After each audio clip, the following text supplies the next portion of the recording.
that's pretty much the box design. Yes, I'll have a little cutout in the back where I put the terminals. So I'll just select here, another sketch, just a center rectangle. Doesn't really matter too much where I put it. 100 by 100.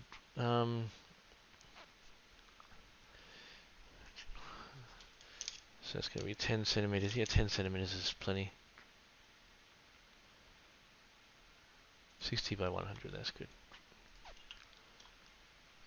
So I'm just going to cut through to the back side of this. Just select these.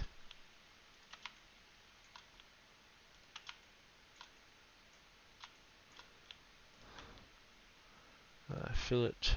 I can fill this to whatever I want, really. It doesn't have to be the 3mm radius that the CNC bit is going to leave. I might do a nice big fat one. 18.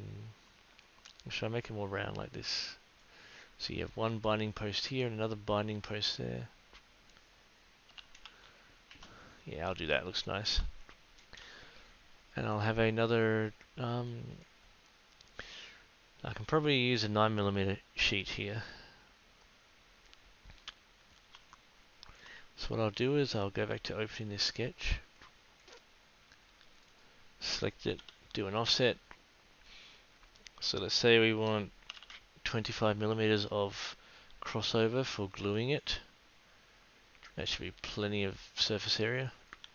So I'll select both of these. Actually, I'll finish sketch so that it appropriately goes back into the current timeline. So press Q, 9mm. Actually, I'm going to have to do negative 9mm. Do a new body and extend from the back here.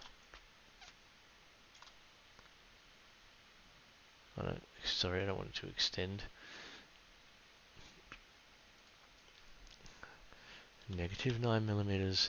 Start from the back here. There we go. And I'll radius these edges because why not? Fill them. Oh, what happened there? So I'll select these edges. Oops. Select these edges.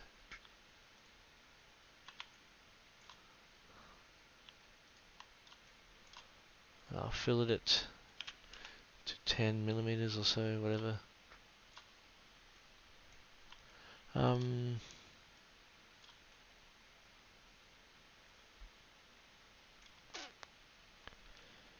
What did I do for this? It was like 28.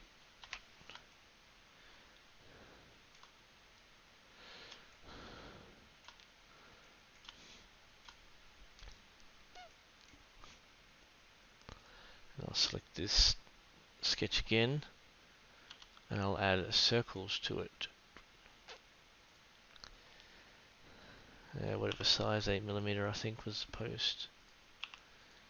8mm. So distance from you, I want to be. Let's go with a good. No, let's go with 25.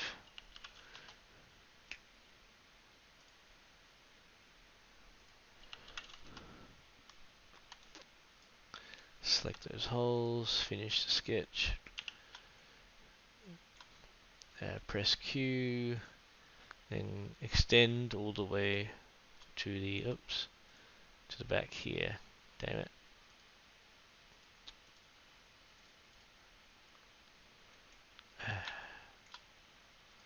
Get out of it. I don't want to select that.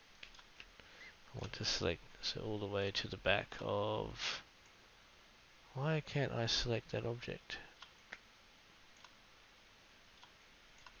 Whatever, I'll just manually drag it.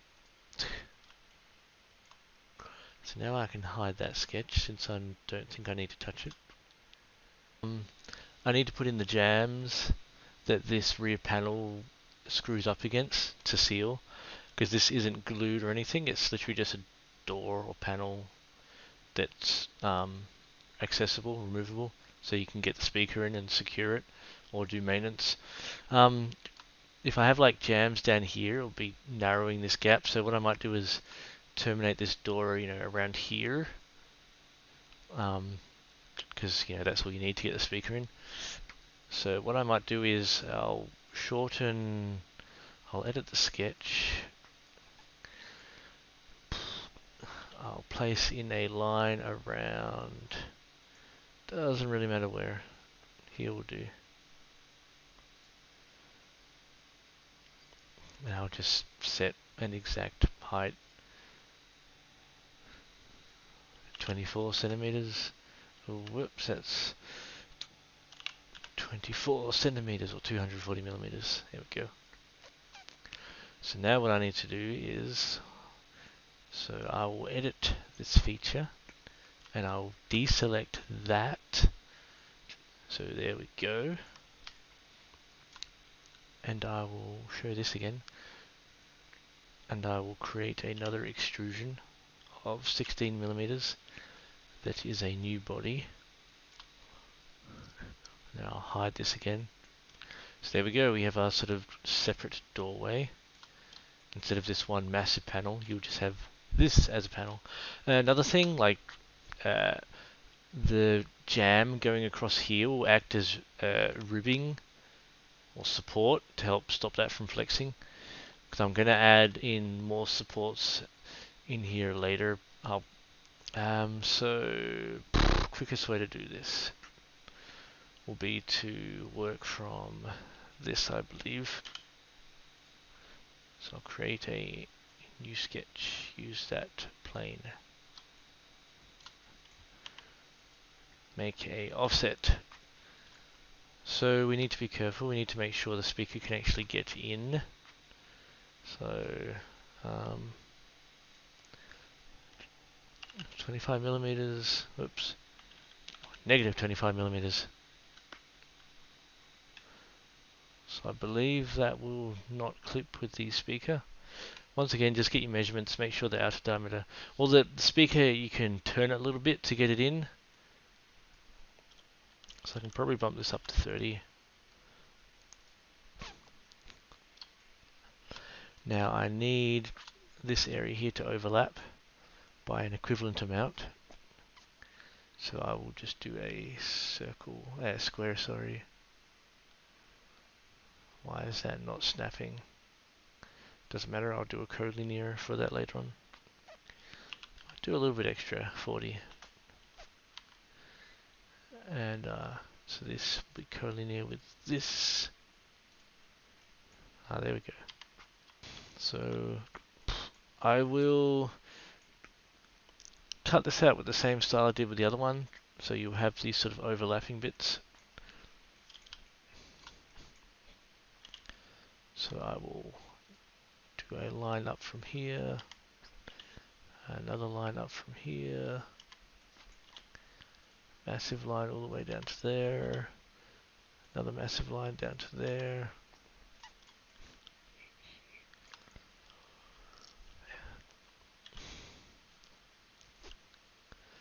So this will go out by, I will just go all the way,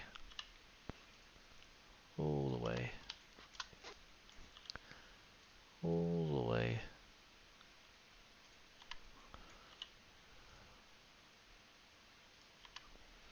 And we'll do a halfway section. Actually, no, we only needed the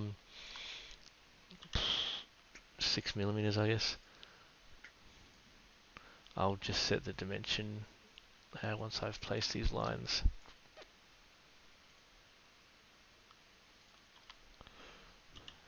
That just move randomly. So there we go. So from there to there, 6 millimeters look good. Yeah, that looks pretty good.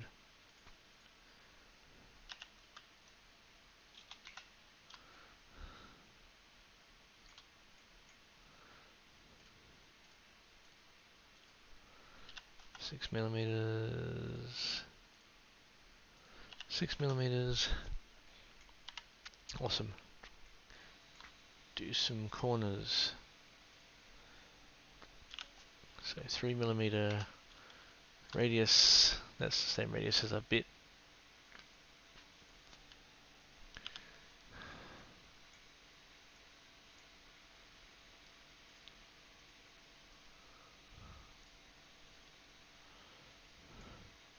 Awesome. Okay, so now I can select all this. Actually, it's easier if I select the middle bit, extrude out 16mm as a new body, show this thing again. So now I select this section,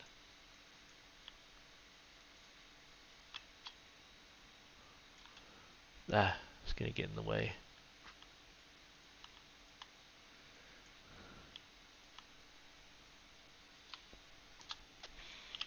So now I extrude these by 16 divided by 2, so it just goes halfway. We do want to join, but we don't want to join it to that back panel. We don't want it to join it to that either. We don't want it to join it to that either. You can always go back to the edit feature and, oh no, it doesn't.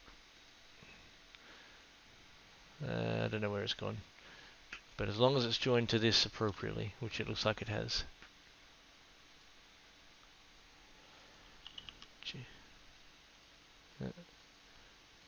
J1.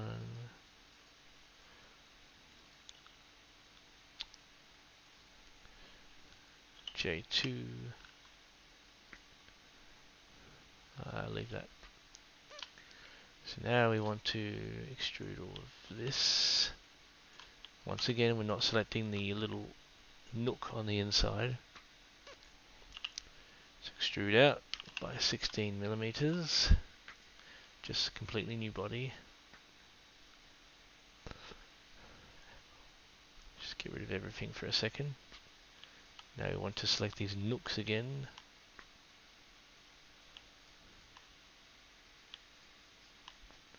Show the bodies again. So we want to start from the back of this. We want to go -16 divided by 2. So that'll go halfway. Now we do want to join, but we have to turn off these so it joins to the appropriate parts. Press OK, and I'll get rid of that sketch. And we now have the appropriate mating parts.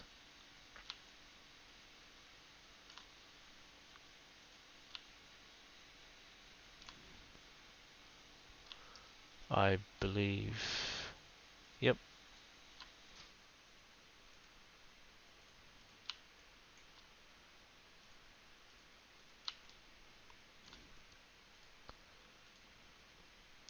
Anyway, we'll just show everything again. Next thing I'll do is the bracing. I guess I'll start from this base origin here. So offset. Now, how thick do I want the supports to be?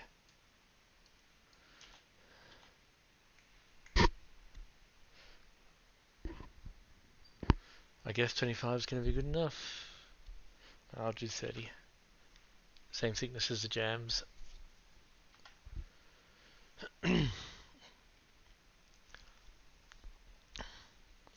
Now,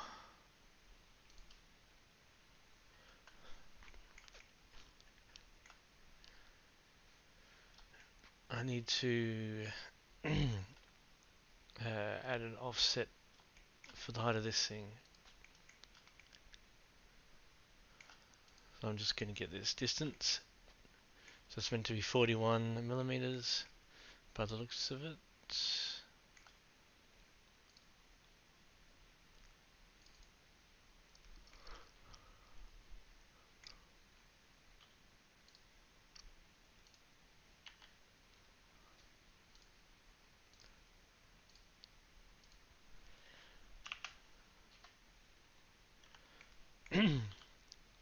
Actually, can I do offset for a single line? I can, awesome.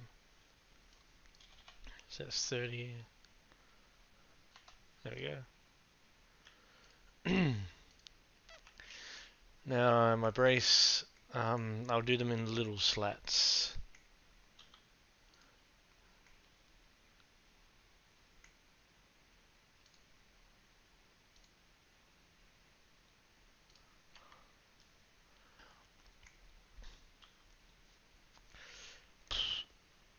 So that's where the door ends. Then we have 30 millimeters of jam. Uh,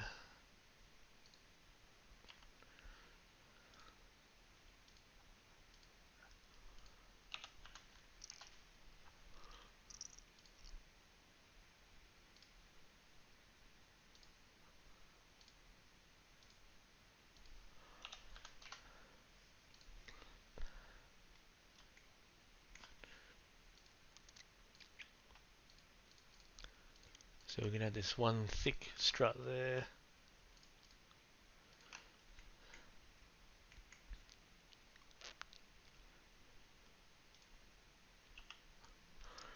So 16 millimeters. It's gonna be new body, and we have to figure out how far our offset is gonna be. Whoops, that is not moving the offset. Looks like I can't adjust the offset by manually dragging it.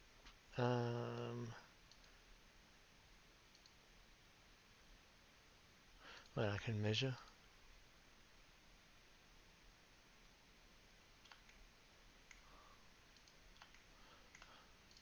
From there to there, divided by 2. So that should be halfway.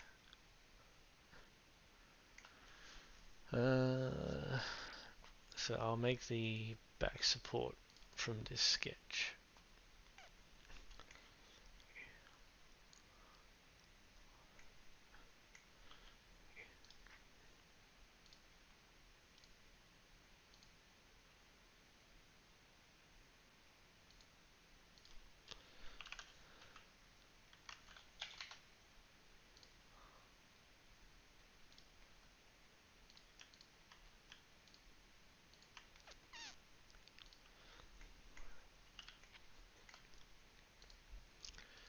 So from this object, negative 30, so that'll push it out this way.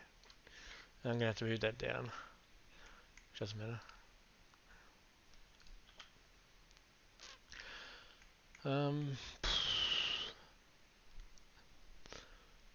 I'll get the exact measurement of the support for the actual speaker's face here that mounts. So it is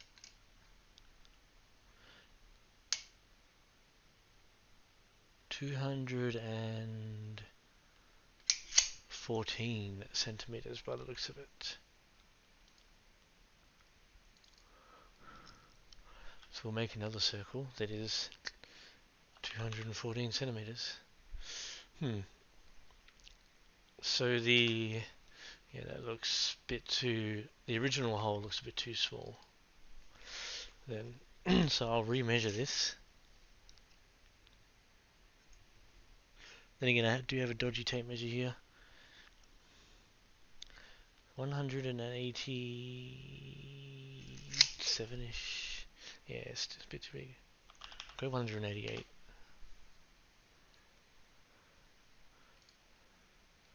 There we go.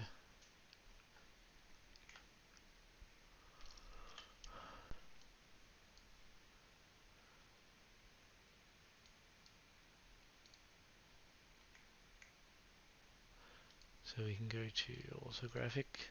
Yep, so that's going to miss the portion of the subwoofer there.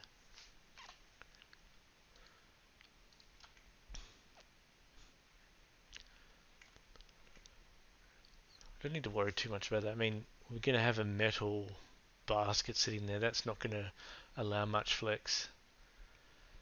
So yeah, all this is pretty overkill.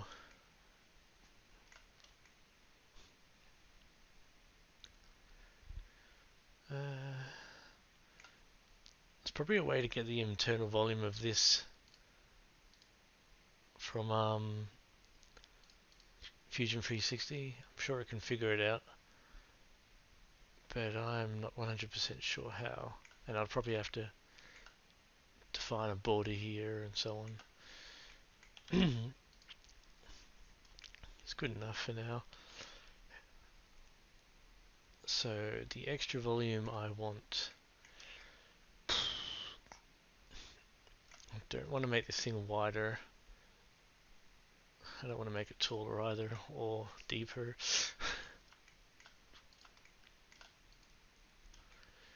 So we're 43. I guess I'll widen this a little bit. So that will be editing this first extrusion.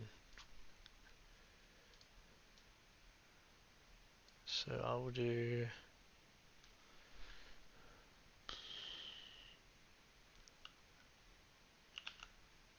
30. So what is our total depth now? 446. Might as well make this 445. So I will subtract 1 millimeter.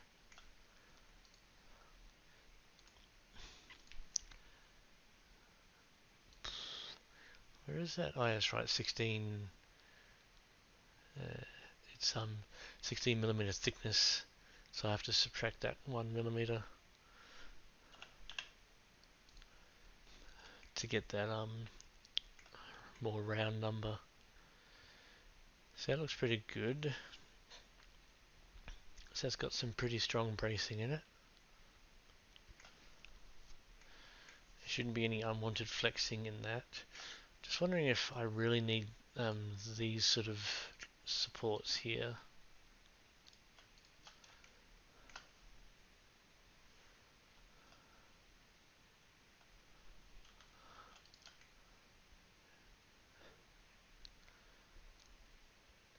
Because they're not really going to stop much in terms of things flexing. Don't even really need these. So I definitely don't need this one on the bottom. Actually, what I will do with this part, other than setting the pivot smack bang in the middle, I'll rotate it.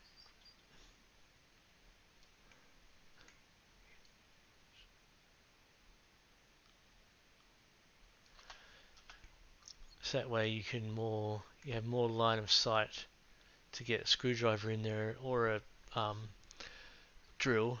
So what I think I'll do for all the cornering, I'll just use some pre-made sort of 45-degree angle corner strip, just because like when I say 45-degree, I mean it'll have a profile like that, not a square, just because it'll take up even less volume then, because that's all I need, just that little bit of extra surface area on here and here.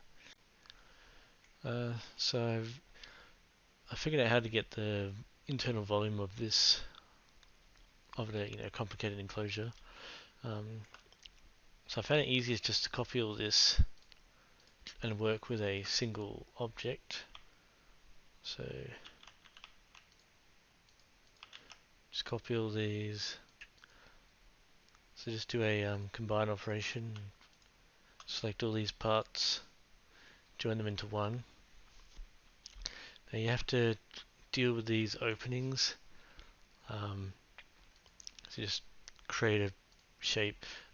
You can create an offset plane to plug it up, but I just found the shape easy because you can move it more precisely to where you need. So -16, and just do a join operation instead of cut. I will set the opacity of this just so I can see what I'm doing a bit more clearly. So I'll create another box. So I'm selecting this front plane here again.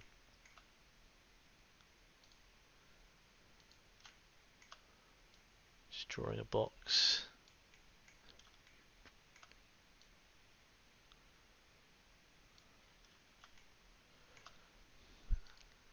select join once again.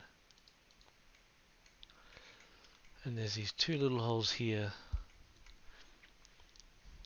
So once again, just make a box.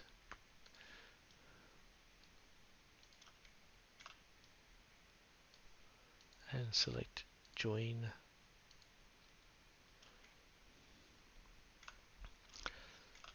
Now what you do is you go to create and you select boundary fill. You select this as your space or whatever. Then you select the cell. If you do this all as little separate objects, you get each one as its own cell, which is annoying. So I just found it easy just to do this one single combined object. So I want that. As you move the mouse, you can sort of see the selection of the area it's figuring out. It's pretty hard to see though, but you might get the wrong one. Just keep selecting different ones until you get the right one. So there we go. That's created a object rule, that sort of negative space, and you can just get the properties of that, and there's your complete volume. Now, I can't copy that directly, but I can copy to clipboard, and if you just punch it into Firefox, I mean, I've already done it there, it gives you like all the parameters. But if you just get your volume, where is it? Volume. So if you just copy that lot only, that's an exponential, then do a search, and bam. So that's spot on 6 liters, but that's without the driver. Like the speaker driver will take a little bit, so I'm actually a tiny bit under the volume I want in the end. And this also isn't considering the little angle corner supports I'm going to put in, so it's going to be a little bit under, but whatever. I don't really want to make this thing any bigger than it already is, so it's not going to affect my sound too much to be slightly under the volume or to be slightly over. But yeah, that's it. This is pretty much a finished enclosure. Sorry, not that one, this one. Yeah, it's got all the components I need. I can't think of what else I'll be adding to it other than the visual, the beautification, trying to get this to replicate the paint finishes I want so I can do a final render. But this is everything I need to do the design and the CAM process.